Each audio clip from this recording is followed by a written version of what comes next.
A vontade de Deus é soberana, porque também o seu poder é soberano. Vou repetir. A vontade de Deus é soberana, porque o seu poder também é soberano. Um Deus não pode fazer o que determina e que não pode levantar ou ir até o fim naquilo que ele se propõe, não é verdadeiramente um Deus.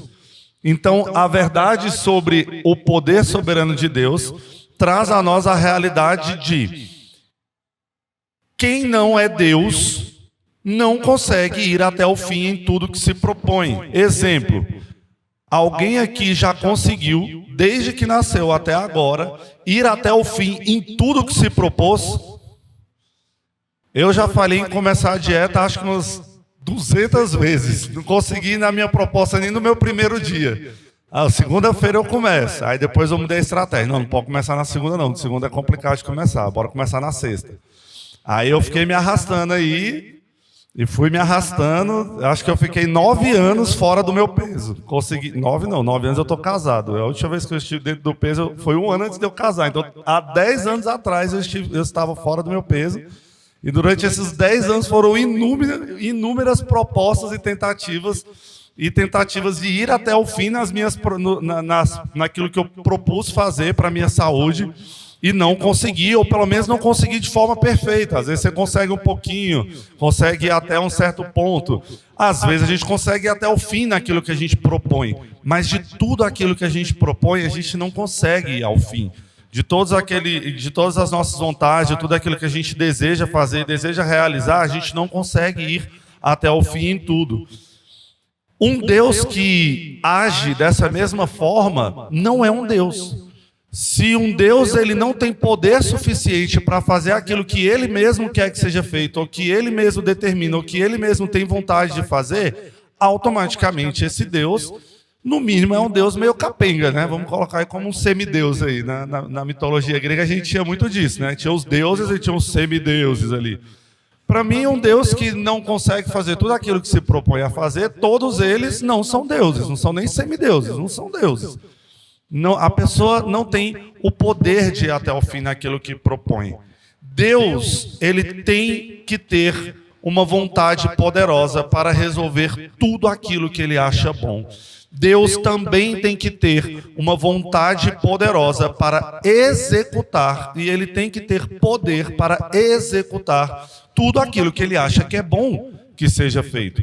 E Deus também tem que ser soberano para que tudo aquilo que ele acha que é bom ser feito, ser bom. Porque imagina, tem um Deus todo-poderoso, e ele acha que fazer tal coisa é boa, só que aí ele faz tal coisa e aquilo ali não é bom. Então, ele não é onipotente, ele pode ser até onipotente, mas ele não seria onipresente nem onisciente. Ele não teria noção do que ele está fazendo. E isso é um baita de um problema e um baita de um erro. Então, Deus, ele tem uma vontade poderosa para resolver e executar tudo aquilo que ele acha bom. Logo, a nossa verdade base, verdade essa que permeou todos os nossos estudos até aqui,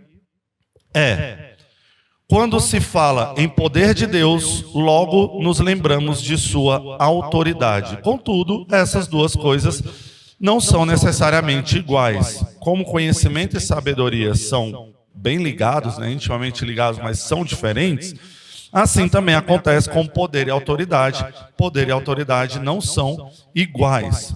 O poder de Deus é a sua capacidade de fazer acontecer aquilo que deseja e determina que aconteça, seja na área física, seja na área moral, ou seja na área espiritual.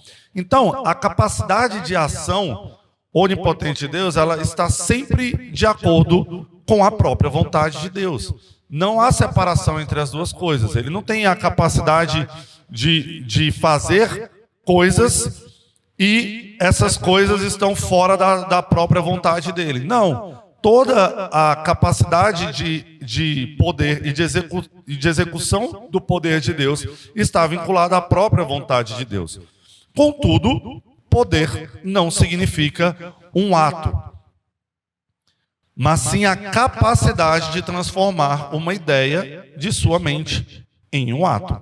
Então, o poder de Deus, ele executa o conhecimento e a sabedoria de Deus. Ficou bem clara essa diferença? O conhecimento e a sabedoria de Deus é uma coisa. O poder de Deus é a capacidade que ele tem de fazer aquilo que ele quer acontecer. Uma coisa é ele ter ciência sobre todas as coisas, outra coisa é ele ter ação sobre tudo aquilo que é feito. E o poder soberano de Deus é justamente a capacidade de Deus de executar, de agir e de fazer com que aquilo que ele quer que seja feito aconteça. Ficou claro a diferença? Já a autoridade de Deus é o seu direito de agir poderosamente em todas as coisas como lhe apraz. Então a autoridade de Deus é baseada naquilo que ele é. Em outras palavras, nos seus atributos essenciais. A gente estudou muito isso aqui na escola dominical, né? Por isso que eu falei que a aula de hoje vai ser um pouquinho de resumo de tudo que a gente estudou por aqui. A autoridade de Deus é baseada naquilo que ele é, nos seus atributos essenciais, entre os quais está o seu poder soberano. E nós vamos ver isso hoje na aula, de algumas formas, como que ele manifesta, como que o poder de Deus atua, como que ele age, e nós vamos começar estudando a Trindade. Então, Trindade e o poder de Deus. Fala-se muito hoje em dia do poder do Espírito. Vocês já ouviram essas questões? Assim, o mover do Espírito, o agir do Espírito, até a questão dos dons de línguas em algumas igrejas gira muito em torno disso, do batismo do Espírito. Se você foi batizado pelo Espírito, você fala línguas. Se você não fala em línguas, você não recebeu o batismo do Espírito. Isso não é a verdade, só estou dizendo o que é falado. Então, hoje se fala muito do poder do Espírito. E o Pai e o Filho ficam colocados meio em segundo plano ali, por pessoas que possuem a tendência de acreditar nessa tal era do Espírito. Então é colocado um pouco de lado, um pouco não, coloquei um pouco aqui porque eu estou querendo ser bonzinho, mas é colocado quase que totalmente de lado todas as ações e todas as questões relacionadas a Deus Pai e Deus Filho, e é tratado quase que só sobre Deus Espírito Santo por essas pessoas que acreditam na era do Espírito. E nós já estudamos isso, né? Aqui a gente já estudou aqui na igreja, a gente teve uma série de estudos sobre a Trindade e a gente aprendeu, né, bastante sobre tanto as coisas corretas do Espírito Santo, sobre as interpretações erradas do próprio Espírito Santo que essas pessoas que acreditam na era do Espírito acreditam. Só que a ideia da era do Espírito ela é muito perigosa. Por quê? Porque ela deixa de lado a noção trinitária do poder. Ela deixa de lado a ação poderosa das outras duas pessoas da Trindade e coloca tudo aquilo que acontece, todas as ações e tudo que é executado, ela coloca na carga, né, do direito do Espírito Santo. E anula quase que completamente a existência do poder intermediador, tanto de Jesus Cristo, como do poder executador de Deus. E coloca tudo isso como sendo poder e obra do Espírito Santo. Então, essa noção, ela é muito perigosa, mesmo que se faça isso sem perceber, mesmo que eles não falem isso, né? Mesmo que eles não falem, não, a gente acredita no Deus Pai, Deus Filho e Espírito Santo, a gente acredita no poder trinitário, mesmo se racionalmente a pessoa achar que não está colocando de lado o poder de Deus e o poder de Deus Pai e de Deus Filho, ela está colocando de lado e isso é perigoso mesmo que seja inconsciente. Então, o poder e a autoridade de Deus são compartilhados igualmente pelas três pessoas da Trindade, porque todas elas partilham da mesma essência numérica, que é a essência divina. Porém, é curioso que o poder no Novo Testamento é atribuído muito mais ao Pai e ao Filho do que ao Espírito Santo em números de textos. E nessas igrejas é pregado muito mais o poder do Espírito Santo. Olha que engraçado. As pessoas que acreditam na era do Espírito, elas estão quase que ignorando uma relação e uma verdade bíblica que a gente vê no Velho Testamento, no Novo Testamento. Vamos ver isso em números? Olha esse comparativo. Existem 27 textos que falam do poder do Pai no Novo Testamento, que falam do poder, só falando do poder do Pai, fora os textos que têm questões indiretas relacionadas ao poder de Deus. Jesus Cristo, o poder do Filho, 17 textos do Novo Testamento falam diretamente sobre o poder de Jesus, sobre a força poderosa de Jesus Cristo. E do Espírito Santo? 4 textos falam diretamente sobre o poder do Espírito Santo no Novo Testamento. 27 do Pai, 17 do Filho e 4 do Espírito Santo. Com esse comparativo, eu pergunto para vocês, por que tem havido essa interferência na ênfase de quem tem poder e quem não tem poder? Por que tem existido essa supervalorização, né, da obra do Espírito Santo, do batismo do Espírito Santo, do mover do Espírito Santo? Por que as igrejas que acreditam na era do Espírito falam tanto sobre o Espírito Santo? Alguém arrisca dizer? No Velho Testamento, o entendimento que Deus é Espírito era muito claro. E os únicos que viram e caminharam foram Adão e Eva, e depois foram pouquíssimas pessoas que tiveram visões claras de anjos ou profetas que foram enviados. Para eles era muito claro que Deus era Espírito. A própria questão do templo e do tabernáculo era clara para eles a espiritualidade de Deus. Então isso para eles é algo normal, corriqueiro. Mas aí o papel do Espírito Santo na descida do Pentecostes, aí que é algo mais específico, então isso veio numa outra época. Esse entendimento já estava inculcado nas pessoas, sabe? Acho que a nossa dificuldade, tem tantos textos que falam de Pai, o Novo Testamento fala do Filho o tempo inteiro, o Velho, né, apontando para o Messias, e não tem tanta coisa do Espírito. Sim, mas tem todos os outros textos que não falam especificamente do Espírito Santo, tem o agir do Espírito ali, né? É o tempo inteiro falando isso. Essa é a visão correta. Mas por que as pessoas que acreditam na era do Espírito atualmente, por que as igrejas que acreditam na era do Espírito falam tanto do Espírito e não falam de Deus e de Deus Filho, de Deus Pai e de Deus Filho? Por que vocês acham que isso acontece? Eu arrisco dizer que o Espírito é o agir poderoso de Deus ali, né? Se você confia muito no Espírito, você pode, vamos dizer, ele virar um super-herói, né? Ter mais poder. Eu acho que é a valorização do sobrenatural, né? É exatamente isso. A valorização do sobrenatural ligada com a questão visual do sobrenatural. Se a gente pegar a ação da descida do Espírito Santo na palavra de Deus, a gente vai ver que é um negócio que eu gostaria de estar lá para ver. A gente vê que é um negócio chamativo aos olhos, digamos assim. É algo interessante de se falar, né? Gente, de repente desceram, né? O Espírito Santo desceu, de repente as pessoas estavam entendendo uns aos outros em suas próprias línguas, saíram a pregar pela cidade e pelas cidades, e algo muito, muito, muito sobrenatural, visualmente falando, aconteceu. E isso traz uma noção, dentro desses teólogos e liturgos que dão ênfase à era do Espírito, isso traz um engajamento espiritual muito emocional para as pessoas.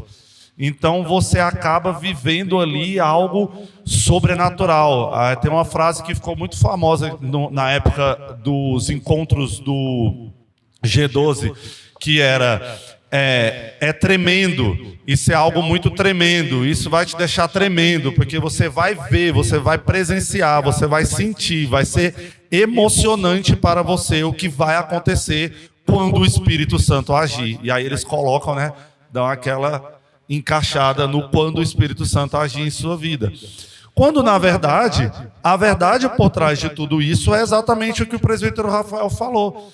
As pessoas, elas tinham um entendimento muito claro que o próprio Deus é Espírito. Deus é Espírito. Então, não tinha muito essa separação do sobrenatural vai acontecer através ou por obra apenas e exclusivamente do Espírito Santo. Ou você só partilha deste poder sobrenatural e espiritual se você estiver intimamente ligado com o Espírito Santo. Essa noção não existia. Então, a verdade sobre o poder de Deus deve ser ensinada de maneira justa para com as informações que as Escrituras nos dão. Quais são essas informações? O que o presbítero Rafael falou. Sempre, e sempre foi assim, Deus é Espírito. Então, o agir de Deus, tanto diretamente como indiretamente, né, sempre foi obra espiritual. Então, se a gente entende que a obra de Deus e o poder de Deus, ele age de forma espiritual, a gente entende que as três pessoas da Trindade, elas têm a mesma essência, elas estão ligadas entre si. Não há essa separação dessa forma como é falado. Então nós devemos dar glória a Deus Pai, glória a Deus Filho, glória ao Espírito Santo, e não glória somente a uma pessoa da Trindade, ao Espírito Santo, em detrimento das outras, coisa muito comum que a gente vê hoje em dia. Nós não devemos dar ênfase ou dar justificativa para as nossas necessidades emocionais, dar ênfase ao Espírito Santo por causa das nossas necessidades emocionais. Ou até mesmo necessidade pecaminosa, né? De, sei lá, às vezes orgulho de você, eu sou a pessoa que, tô assim com o Espírito Santo, viu? Fala em línguas todo dia, todo momento. Isso parece bizarro? Foi o que eu escutei junto da minha esposa num culto lá na Assembleia de Deus em... falei o nome, agora já era. Lá no Gama, num culto que a gente foi para escutar um cantor que a gente gostava, e a gente escutou o pastor falar exatamente isso. Tô assim com Deus, eu falo em línguas o dia inteiro. A minha esposa precisa pedir para eu parar de falar com o Espírito Santo para dar um tempo de atenção para ela, porque o Espírito Santo não me deixa. E ele falou exatamente isso no culto. Não é assim que funciona. Isso joga muito mais para o lado da necessidade do próprio coração da pessoa, seja ego, seja atenção, seja o que for. Então, devemos dar glória a Deus, Pai, Filho e Espírito Santo, sem causar distorções entre uma pessoa e outra. Características do poder de Deus. Nós veremos isso em 3 partes. É um poder essencial de Deus, a gente falou muito disso aqui nessas aulas de escola dominical, né, atributos essenciais. É um poder infinito e é um poder eterno. Número 1, é um poder essencial de Deus. Vou começar a explicação com um exemplo para vocês. Os governantes humanos, eles recebem o seu poder e a sua autoridade do povo, ou daqueles que o colocaram lá no seu local de poder, né? Se a gente pegar aí as monarquias, eles receberam o poder da linhagem sanguínea deles, né? Vem ali passando de pai para filho, aí se não tem filho homem, vai para um sobrinho, para um irmão, alguma coisa, mas eles receberam o poder sempre de algo externo, seja uma eleição, seja o povo colocando, eleição direta ou indireta, não interessa, ou por uma hierarquia sanguínea, como nas monarquias. Os governantes humanos sempre estão no poder quando eles recebem esse poder por algum motivo. A autoridade não é da própria pessoa. Por exemplo, o presidente da República, a autoridade não é da própria pessoa, a autoridade é do cargo que ele ocupa. E por exemplo, no Brasil, Estados Unidos e várias outras democracias do mundo, inclusive por tempo determinado, 4 anos, 6 anos, 5 anos. Quando ele termina o seu mandato, termina automaticamente a sua autoridade e o seu poder, porque ambas as coisas lhe foram delegadas temporariamente. Com Deus é absolutamente diferente. Com Deus, o seu poder e a sua autoridade vêm da sua própria natureza divina, e essas coisas pertencem original e essencialmente a Ele. Faz parte dele.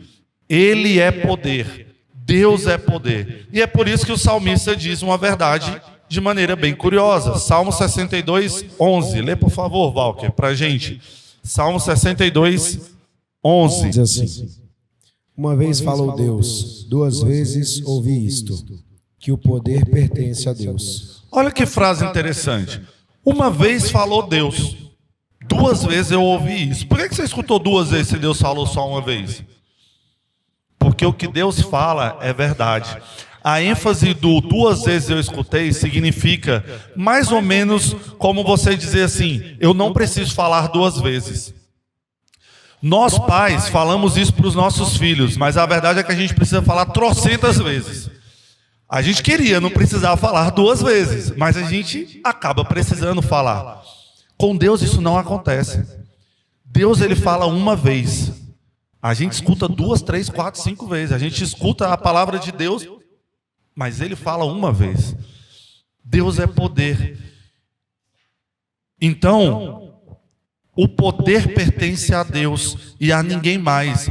O homem, ele tem poder, mas Deus, ele é poder. Então, essa é a diferença básica entre homem e Deus. Deus, ele é poder. E como o poder de Deus é ele próprio, o seu poder não pode ser separado de sua essência. Então, Deus, ele é essencialmente poder. É exatamente, mais ou menos, quase exatamente como a luz e o sol. Não dá para separar. Né? A luz, o sol só vai deixar de ter luz se ele explodir, né? E Deus não vai explodir. Então, assim, nem é igual a luz do sol. Porque o sol ainda pode explodir. Se Deus quiser que ele exploda, ele vai explodir. Mas Deus, ele é essencialmente poder. Não tem como separar o poder de Deus da pessoa de Deus, do ser de Deus. Então, por essa razão, é até melhor falar do Deus poderoso do que do poder de Deus. Toda vez que a gente se refere a Deus, o ideal é que a gente se refira a Ele como Deus poderoso. E não que há um poder de Deus. É poder de Deus, mas é poder de Deus porque Ele é poderoso, porque Ele é o próprio poder. Então, por essa causa, né, a causa da essencialidade do seu poder, é que afirmamos que a onipotência é incomunicável às suas criaturas. A gente estudou muito isso aqui, né? O que são os atributos comunicáveis e os incomunicáveis. O poder é um atributo incomunicável de Deus. Nós não podemos ter nada parecido com o poder de Deus. A gente não desfruta de nada parecido com o poder que Deus tem, porque Ele é poder e a gente não, Deus não comunicou, né, não transferiu a nós nenhum aspecto deste seu atributo. Ser onipotente é ser Deus, é uma afirmação que nós devemos entender também com muita clareza. Por isso, as criaturas não podem ser onipotentes, porque elas não possuem a essência da divindade. Então, isso é o poder, essencial de Deus.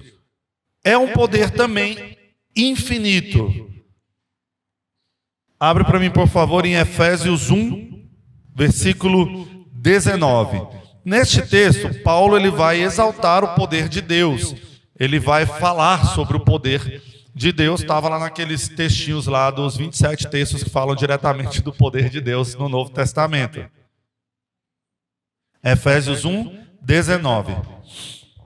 E qual a suprema grandeza do seu poder para com os que cremos, segundo a eficácia da força do seu poder. Então Deus é a fonte de todo poder e o seu poder é inesgotável, porque é infinito. Se Deus tivesse um poder que os homens têm, um poder finito, ele não seria Deus e não poderia ter feito o que ele fez. Paulo ele diz que o poder de Deus vai além do que podemos imaginar que ele possa fazer. Por isso que ele diz isso em Efésios 1:19, e Lídia, abre por favor, Efésios 3:20.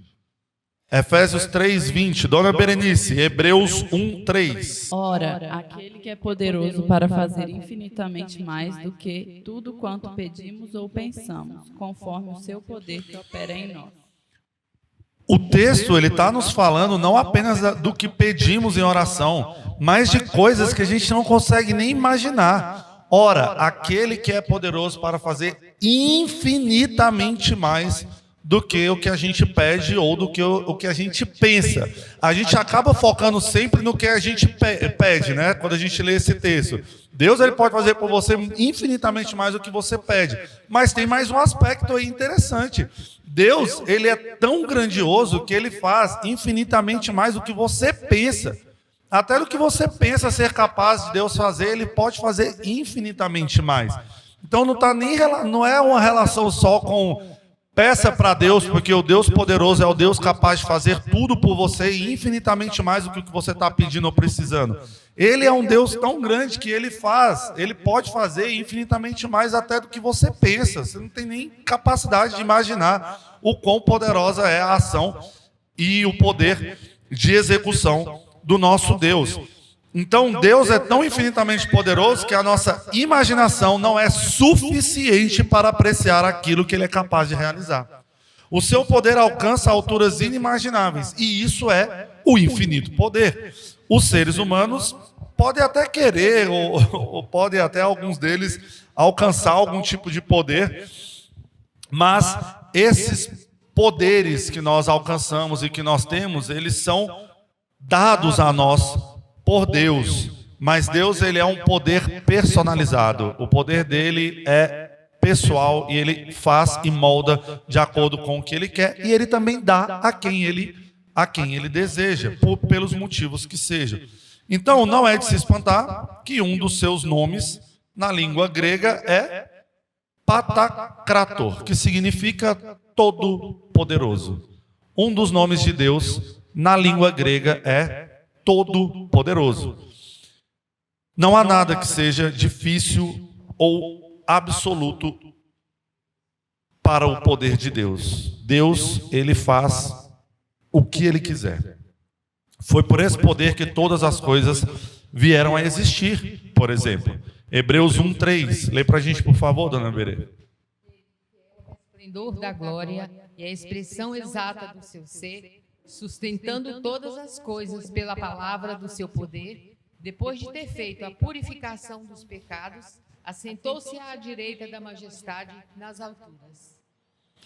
Deus é tão infinito em poder e força que a Bíblia fala nesse texto que as coisas vieram a existir pela palavra do seu poder.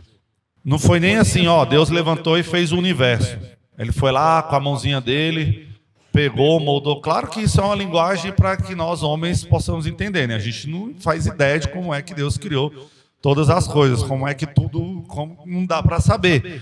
Mas para que nós homens possamos entender, ele nos traz na palavra dele, ele nos traz na Bíblia que tudo veio a existir só pela palavra do poder dele, para que a gente possa entender o quão fácil é para Deus criar todas as coisas e exercer o seu poder. Ele basta falar, haja luz, pá, luz.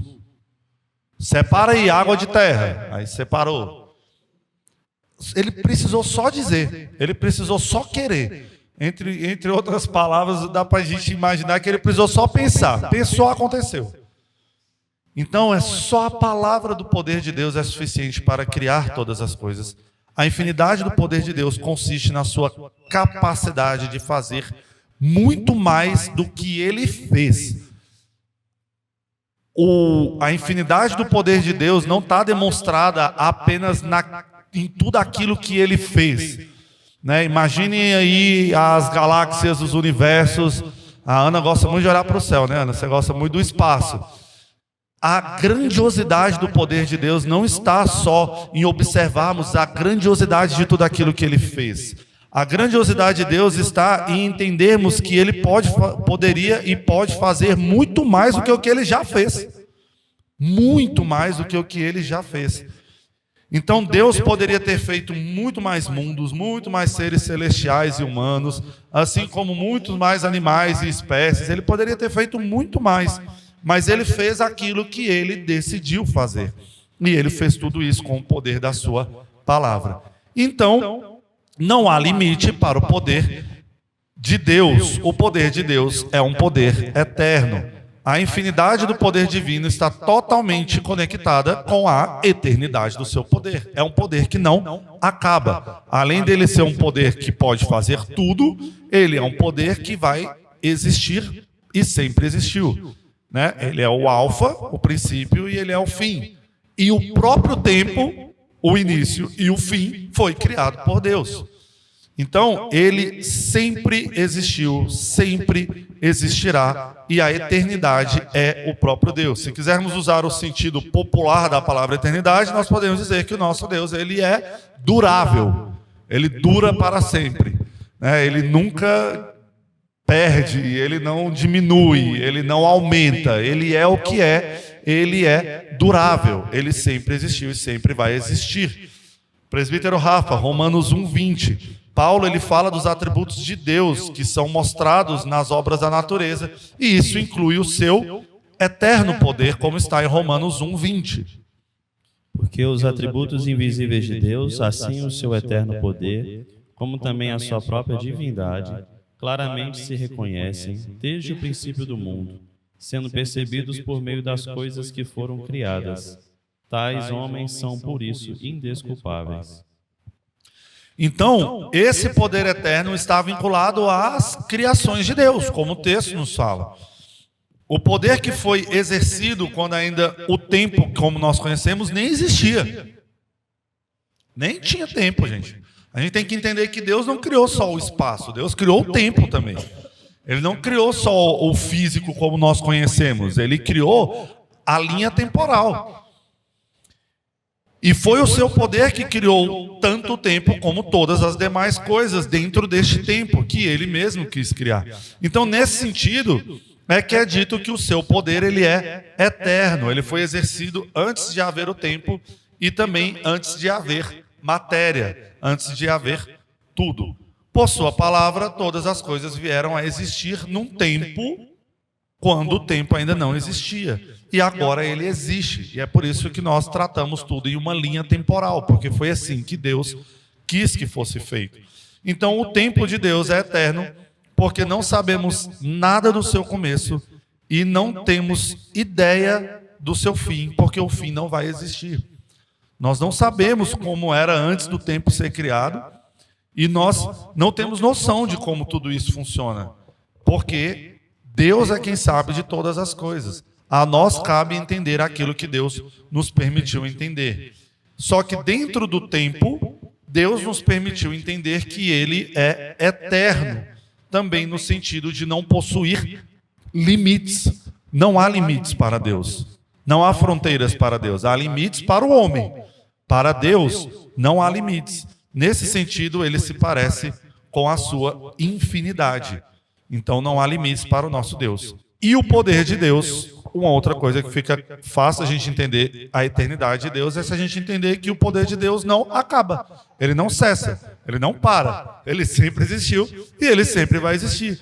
Deus exerce o seu poder, sua força, e nunca é como os homens, pois os homens se cansam, como a gente leu no nosso texto básico.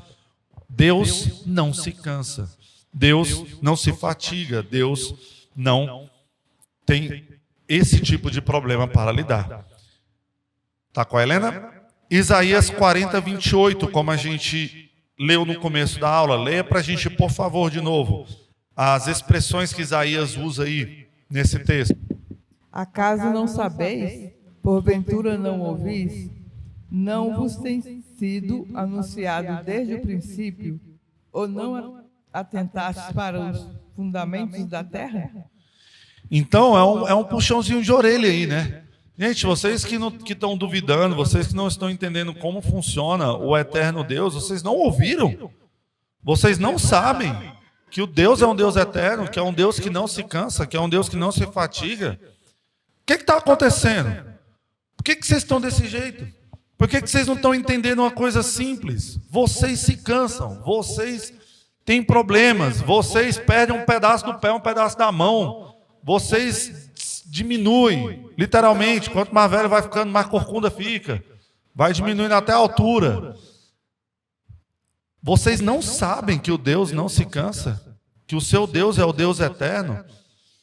Portanto, Deus vai exercer o seu poder para sempre. E os seus filhos, nós perceberemos essas características do ser de Deus e do grandioso benefício que é estar eternamente na presença de Deus. Porque um dia sim, quando tudo estiver restaurado, um dia quando todos nós estivermos na presença de Cristo, aí sim, nós não iremos nos cansar, nós não iremos diminuir, nós não iremos ter problemas, nós não iremos perder um pé ou uma mão para uma diabetes que seja, como acontece com muitas pessoas. Aí sim. Por quê? Porque estaremos vivendo a eternidade debaixo da glória e da graça do nosso Deus. Então, em nossa fraqueza, nós seremos fortalecidos pelo poder de Deus. E isso é uma promessa, gente. Promessa nesse mesmo capítulo de Isaías, lá no versículo 31. Lê para a gente, por favor, Marina. Novamente. Promessa de um futuro, esperança da glória eterna com o nosso Senhor. Mas os que esperam no Senhor renovam as suas forças, sobem com asas como águias, correm e não se cansam, caminham e não se fatigam. Ao contrário do que falam de vez em quando, ó, em algumas igrejas, em alguns lugares, ao contrário do que é falado, essa esperança, gente, não é uma promessa de benefícios e bênçãos aqui na terra, não. Essa esperança e essa promessa é a promessa da eternidade com o nosso Senhor Jesus, onde nós não iremos nos cansar e não iremos nos fatigar, como o próprio texto nos promete. Isso mostra que a nossa força depende daquele que possui um poder independente, que não se cansa nunca. Deus é a fonte eterna de poder e que, em alguma medida, o comunica aos seus para consolá-los e animá-los para sempre. O que significa que Deus só nos vai dar força quando estivermos na eternidade? Não, claro que não. Deus, ele nos dá força todos os dias, ele age em nossas vidas, ele nos ajuda, porém, na eternidade estaremos nessa situação de que nós não iremos mais nos cansar, não iremos mais nos adoecer, né? Não iremos mais ter fatiga. Dependentes de Deus. O importante é firmar bastante, gente, o que o presbítero falou na eternidade não muda o fato de sermos dependentes de Deus, não, viu? Na eternidade só muda o fato de que lá nós não teremos esses problemas, essas situações, porque o negócio vai ser imediato. Nós estaremos ali diante da glória e da graça direta e expressiva de Deus, de Cristo e do Espírito Santo. Então nós estaremos vivendo, né, em total harmonia com aquilo que Deus quis para a sua criação, né? Quando Deus criou o homem lá no Jardim do Éden, a gente também não morria, não tinha esses problemas. Aquilo ali é o ideal. E nós iremos voltar ao ideal, né? Nós seremos restaurados quando Jesus voltar. Conclusões e aplicações. A conclusão de hoje é 1/4 da aula, porque o capítulo quase que concluiu algumas coisas do livro inteiro. Então é mais ou menos isso que a gente vai fazer aqui. Conclusões e aplicações. 1. O poder de Deus deveria conduzir você à adoração reverente. A primeira aplicação já é um tanto quanto direta, né? Então assim, vamos à prática, galera. Chegou a hora de fazermos alguma coisa. O poder de Deus deveria conduzir você à adoração reverente. A sabedoria e o poder são duas qualidades que fazem com que tenhamos respeito pelas pessoas. Esses dois atributos são perfeitos e infinitos em Deus.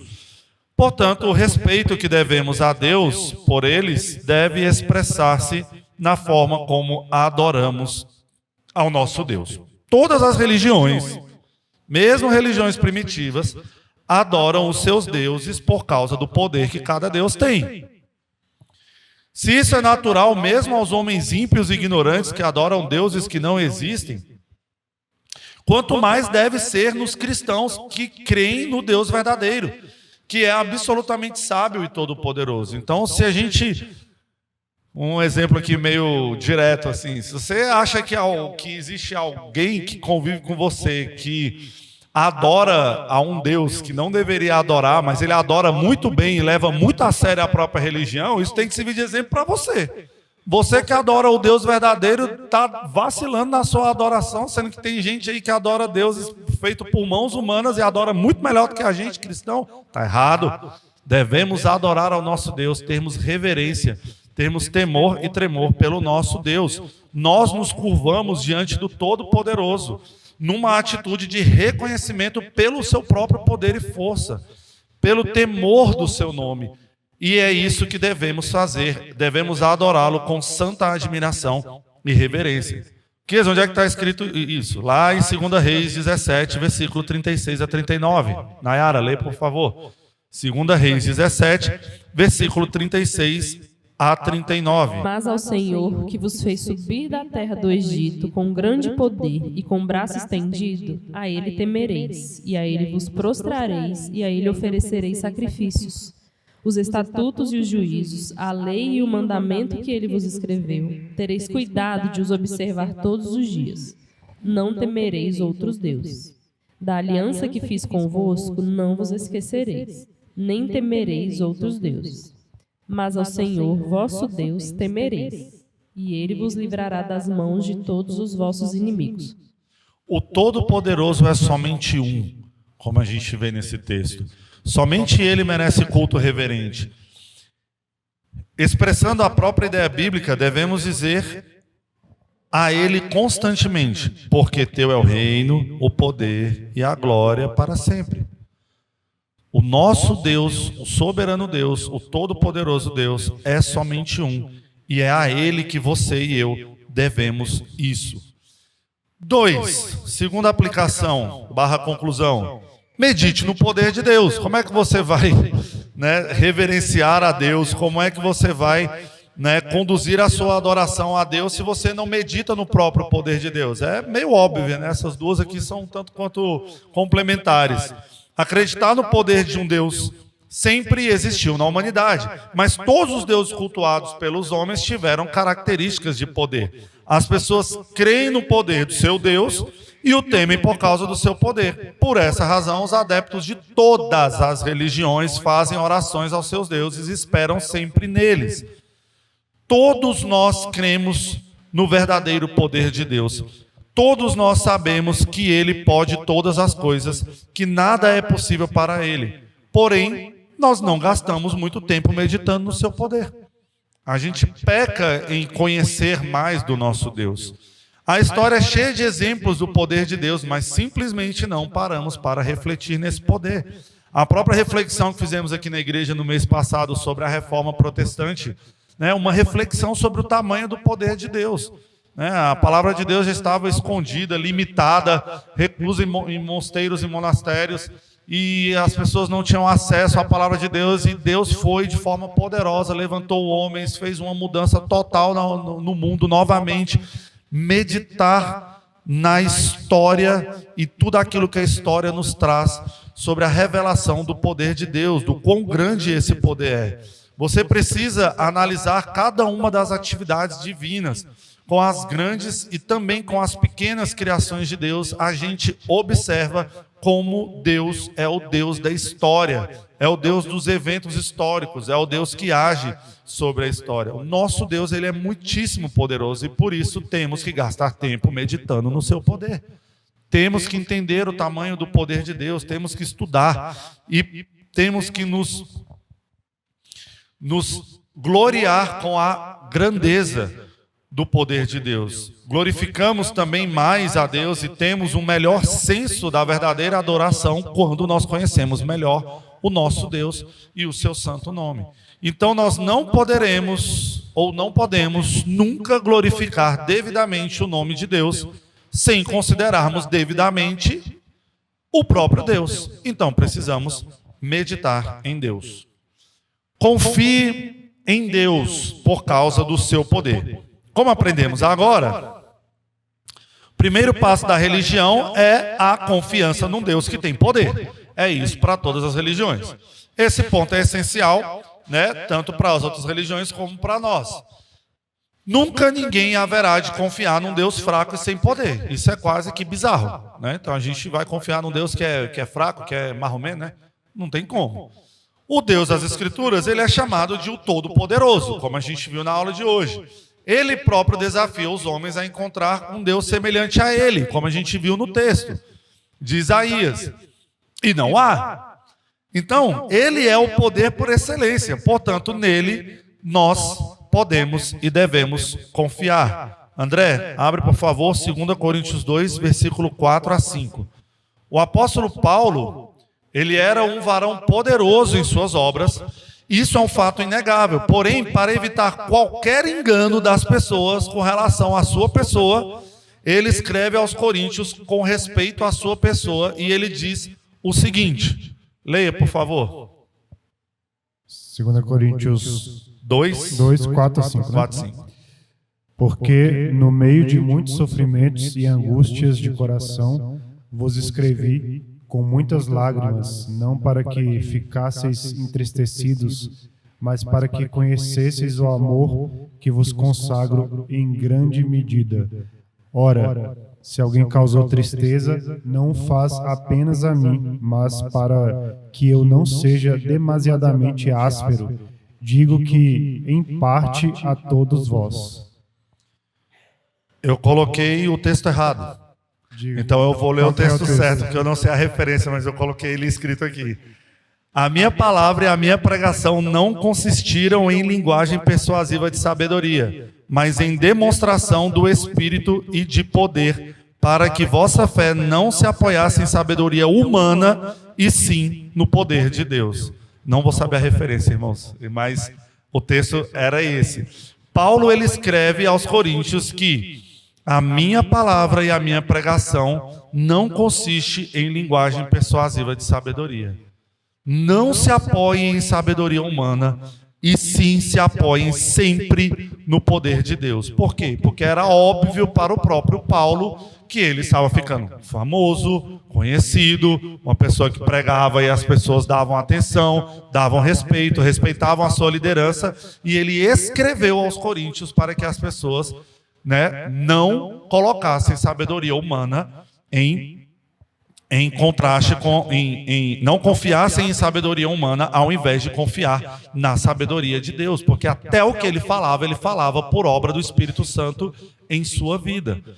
Então, seja como for, a nossa confiança em Deus deve estar vinculada não somente ao seu amor, à sua graça, à sua justiça, mas também ao seu poder. Poder até mesmo de nos fazer pregar corretamente, falar da tua palavra, evangelizar, tudo isso é o poder e o agir de Deus em nossas vidas.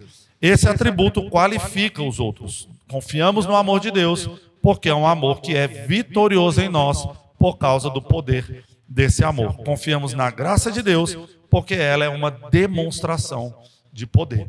Então, por essas razões, nossa fé se apoia na sabedoria. Nossa fé não se apoia na sabedoria humana, mas no poder de Deus.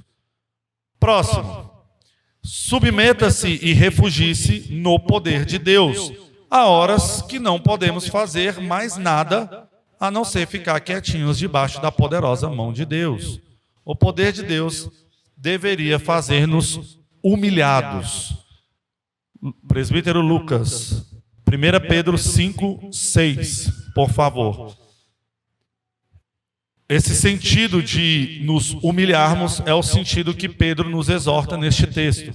1 Pedro 5, 6. E Ana Clara, já aproveita e abre em Isaías 40, 23 a 26. Humilhai-vos, portanto, sob a poderosa mão de Deus, para que ele, em tempo oportuno, vos exalte.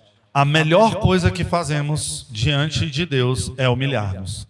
Quem somos nós diante do poder de Deus? A doutrina do poder de Deus é uma pancada no nosso orgulho. Ela nos diminui mesmo, ela nos coloca no nosso devido lugar. Por quê? Porque nós somos fracos. O nosso coração fraco, pecaminoso, tende a ser orgulhoso. Mas a doutrina do poder de Deus nos humilha. Por isso Deus disse através do profeta Isaías o seguinte, por favor, Ana. É ele quem reduz a nada os príncipes e torna em nulidade os juízes da terra. Mal foram plantados e semeados, Mal se arraigou na terra o seu tronco, já se secam. Quando um sopro passa por eles e uma tempestade os leva como palha. A quem, pois, me compareis para que eu lhe seja igual? Diz o Santo. Levantai ao alto os olhos e vede. Quem criou estas coisas? Desculpa. Achei que tinha terminado. Aquele que faz sair o seu exército de estrelas, todas bem contadas, as quais ele chama pelo nome, por ser ele grande em força e forte em poder. Nenhuma só vem a faltar. E o texto ele vai seguindo, né? Depois disso aí, ele vai falando sobre o poder extraordinário de Deus. Então, a melhor coisa que fazemos é dobrar os joelhos diante de um Deus assim, é reconhecê-lo como ele é de fato. É nos humilharmos diante da comparação com a nossa própria pequenez e fraqueza. Nós devemos entender o quão dependentes de Deus nós somos. É igual uma criança, sabe? Fica ali bem quietinha no braço forte do pai, bem confiante ali, né? Apoiada, calma, tranquila, quando está no braço do pai. Por quê? Porque a criança ela confia nos pais. É a mesma coisa. Assim devemos nos colocar nos fortes e poderosos braços de Deus. E isso é bom para a nossa própria segurança. Portanto, fiquemos com a nossa cabeça baixa. Entendamos que somos humanos e que o nosso Deus é o Deus soberano, Deus poderoso, em quem nós podemos nos refugiar. Fique humilde na sua condição de criatura, com seus poderes finitos e dados por Deus, delimitados, inclusive, pelo próprio Deus soberano, para que você não faça besteira, ou pelo menos não muita. Porque nós somos humanos, nosso coração é pecaminoso, e nós temos tendência a errar. E muitas vezes, e um dos maiores erros que temos é muitas vezes questionar a Deus, inclusive. Questionar por que ele faz dessa forma, por que ele faz tais coisas, por que ele deixa tal pessoa ser o presidente da República, por exemplo. Como a gente vê muitas pessoas falando. Muitas vezes nós somos chamados a simplesmente confiarmos em Deus, acalmarmos nosso coração. O que você pode fazer? Tem vezes que você não pode fazer nada, com exceção de orar e pedir a Deus que Deus nos ajude, que Deus nos liberte. Né? Muitas vezes as pessoas se levantam de forma muito errada e com atitudes erradas, para poder tentar resolver com as próprias mãos coisas que estão muito além da sua capacidade ou da nossa capacidade. E muitas vezes nós cristãos nos esquecemos de lidarmos com humildade e sabermos que o poderoso é o nosso Deus. Então devemos nos colocar nos braços de Deus e nos acalmar e confiarmos na sua soberania. A soberania de Deus, ela vai muito além do que o que a gente imagina. E ela também, ela permeia coisas que a gente não entende. E muitas vezes a gente tem que entender que, às vezes, é só soberania de Deus. Muitas vezes a gente não entende porque que Deus, por exemplo, levou a irmã Marielle, né? Nossa, tão nova, 4 filhos, ajudava tantas pessoas no Instagram, fazia tanta diferença na comunidade. Eu acho que ela não tinha nem 30 anos quando ela faleceu, né? Vai completar 1 ano que ela faleceu. Ela faleceu em dezembro do ano passado. Temos que entender que há uma soberania e que Deus é soberano sobre todas as coisas. E ao invés de questioná-lo, refugie-se no poder dele para a sua própria felicidade e para a glória dele. Só Ele é o seu refúgio, só Ele é a sua fortaleza, só em Deus nós devemos confiar. Não confia nas suas forças, não. Confia nas forças de Deus.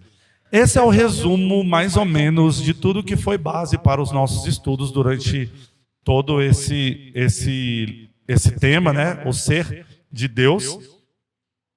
E agora nós vamos iniciar mais uma outra série de estudos aqui na nossa igreja, tendo finalizado essa série com este lembrete às nossas mentes que devemos confiar nas decisões soberanas de Deus e devemos confiar apenas no nosso Deus forte, porque Ele é a nossa força, o nosso refúgio, o nosso socorro presente em todas as tribulações. Vamos colocar de pé, orar e cantar? Senhor Deus, muito obrigado por este ano, durante esse grande período do ano em que estudamos o seu ser, estudamos, ó Pai, sua soberania, seus atributos, estudamos, ó Pai, aquilo que nos foi passado através dos irmãos que aqui falaram e ensinaram. Obrigado, ó Pai, pelas contribuições da igreja durante as aulas, que também nos ensina muito e nos ajuda e nos conduz, ó Pai, ao entendimento da Tua Palavra e das Sagradas Escrituras. Obrigado, Senhor, porque o Senhor é um Deus forte, que dá a nós, ó Pai, condições de vivermos para a honra e glória do Teu nome. Obrigado pela nossa igreja reunida aqui. Nos abençoe, ó Pai, nos trabalhos e preparações para o Natal e para o fim de ano aqui na igreja. E que o Senhor esteja abençoando todos aqueles que aqui congregam. Muito obrigado, ó Pai, por essa igreja em nossas vidas, em nossas famílias, por tudo de bom que nós temos colhido, ó Pai, neste local aqui de aprendizado, de comunhão e de amor, ó Pai, que a gente vê nas nossas vidas através dos irmãos que o Senhor coloca em nossas vidas. Obrigado por tudo que o Senhor tem feito por nós. Nos conduza no fechamento da escola dominical, início dos ensaios. Obrigado por tudo, em nome do Senhor Jesus. Amém. Vamos cantar? Falou em poder de Deus, a gente tem que falar em poder de salvação, né, irmãos? Então vamos cantar, né, sobre o poder de Deus, poder para nos salvar.